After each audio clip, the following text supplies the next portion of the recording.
Dominique Strauss-Kahn plaide non coupable. Lors d'une brève audience devant le tribunal pénal de Manhattan, l'ancien patron du FMI a rejeté les 7 chefs d'accusation dont il fait l'objet, dont celui de tentative de viol d'une femme de chambre. Cette décision, attendue, ouvre la voie à son procès public dans les prochains mois.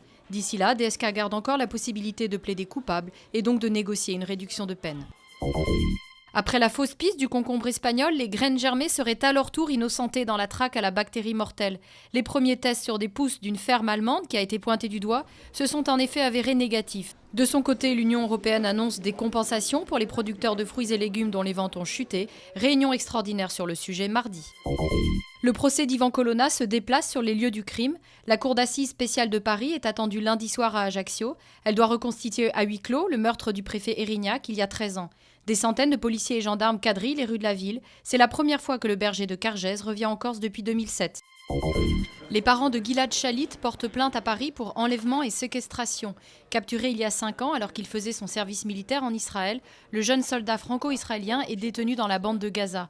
La plainte identifie clairement le Hamas comme ravisseur. Elle devrait aboutir à la désignation d'un ou plusieurs juges chargés de l'enquête.